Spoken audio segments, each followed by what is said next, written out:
All right, well, good morning. This is the third time in 4 years that we've been here, and you guys have been deployed for what's going to happen as this storm moves through.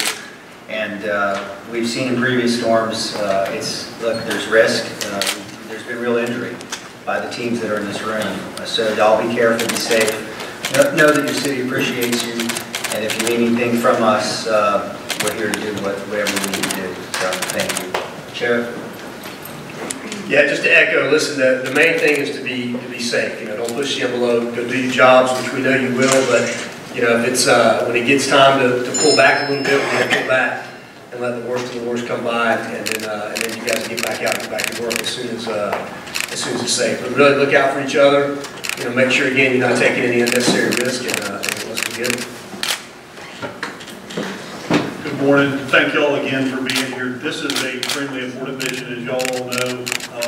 We can't get access into these areas unless our ERAT teams are removing this debris. Can't get emergency vehicles in there, so it's very important what you do. And of course, our split water rescue teams, it was amazing what y'all did last time. And you know, I know y'all are going to do the same thing as well. So again, I'll just echo what the sheriff and the mayor says. Please be safe. It's extremely important that we send you home safe at the end of this mission, and that's the most important thing you do is go home safe. So thank you for what you do. We really appreciate you. All right, now I'm going to do a briefing as to where we are. As Hurricane Durian gets closer to our area, city crews and emergency teams continue to prepare for potential impacts. This morning, our emergency road access teams, ERAT, received their safety briefing before staging in neighborhoods throughout the city of Jacksonville. These teams are responsible for clearing roadways with downed trees during and after the storm to make sure our emergency vehicles can get where they need to.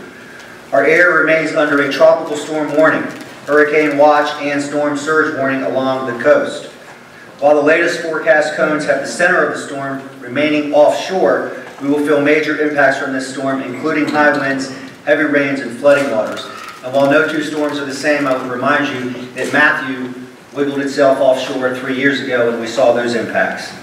Ocean impacts will worsen today. There will be life-threatening waves and surf conditions, so please stay off of the beach.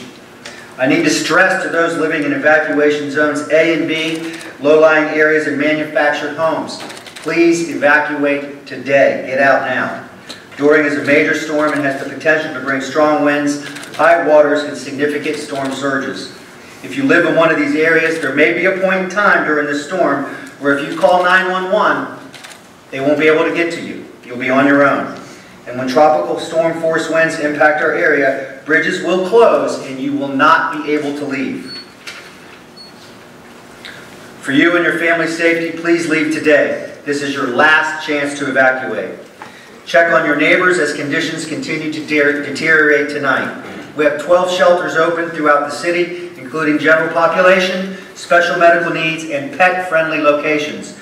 Do not choose to not evacuate because you have pets. We have pet-friendly locations where you can take to a shelter.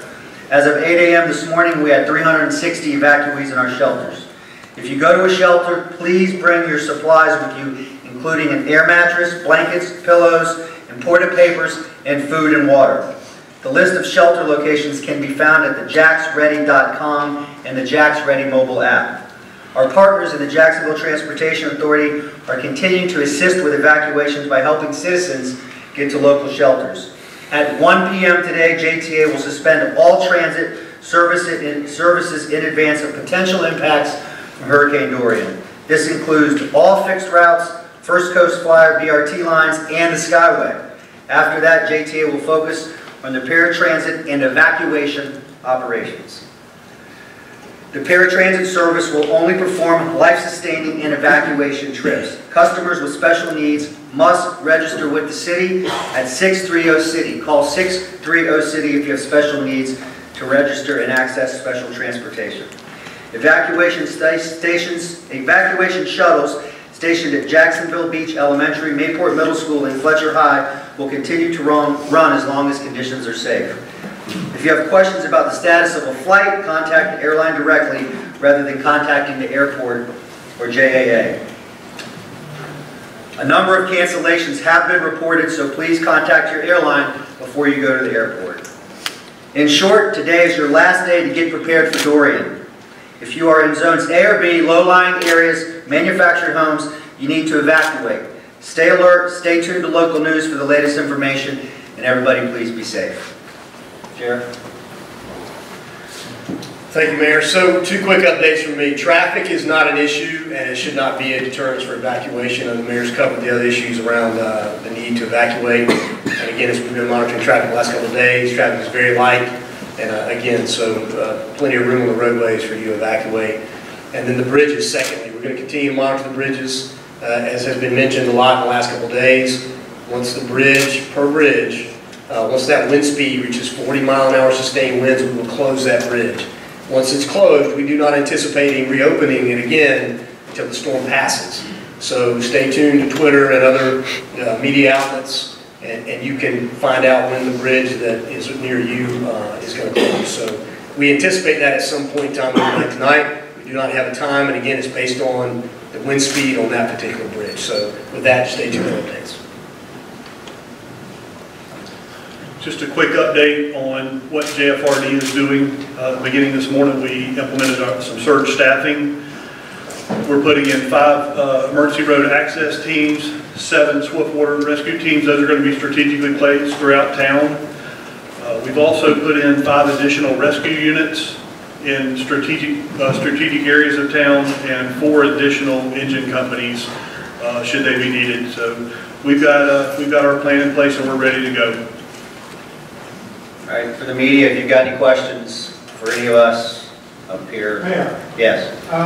Regarding schools and evacuation shelters, some people speculate there might be issues with schools and shelters given the capital issues. Have you heard anything yet?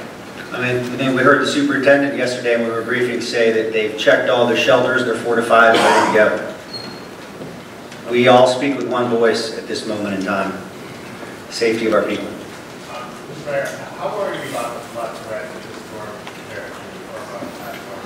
And also, 2 years ago, came a national story saying that Jacksonville was not doing enough mitigating for its storm dangerous to everybody, all time. How do you respond to that? Have you done more in the last 2 years? Well, I would say that no 2 storms are the same, and this is all these models are based on predictions and assumptions and what those effects and impacts will be. So you don't know if it's going to be flooding, you don't know if it's going to be wind damage, you don't know if it's going to be down trees, but you do know it's going to be one, if not all of those. We are constantly preparing and upgrading our infrastructure to deal with storms and issues that we may face. Our Public Works Department has been out leading up to this storm, preparing those areas for what could come. Mayor, in terms of Hurricane Matthew, similar track to what we're seeing here from the north of the coast. This storm Durian is a little bit further offshore. Do people expect the same kind of impact they saw with Matthew in terms of power outages, surge? Is it going to be similar to that, or what's the forecast there for people who have memories of what it was like 2 years ago?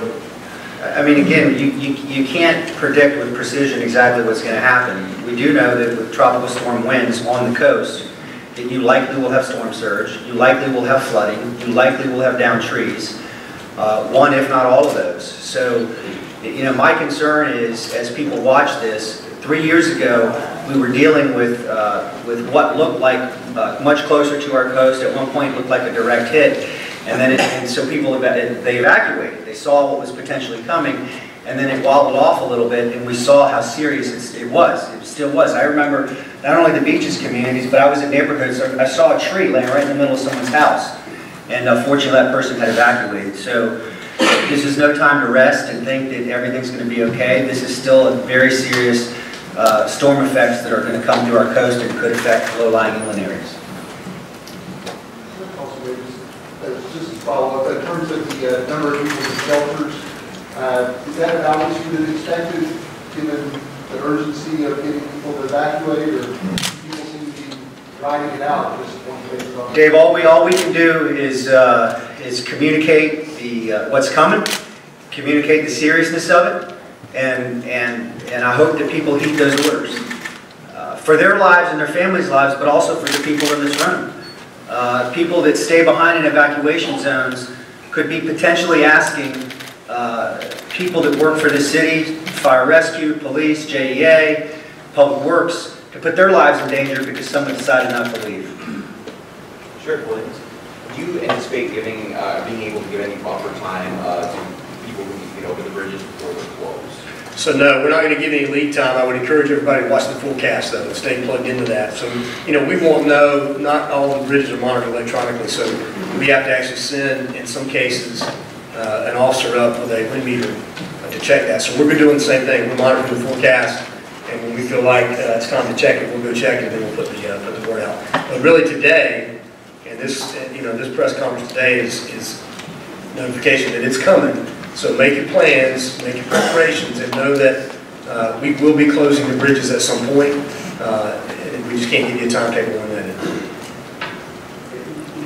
Storm surge and look, water is very dangerous. We've seen this in our city. We've seen video footage of other storms in other cities. If you stay behind in an evac zone because you think you can ride this out, you can't predict exactly what that surge will do. But if that starts coming into your home, I remember talking to people a couple of years ago, the last one, that'll be very scary, and there's a chance you won't be able to get out. Fortunately, 2 years ago, we were able to get swift boat in the morning and get people out of their homes, but it's just not worth it. Water's dangerous, and when it starts to move on your home, you can't win that battle.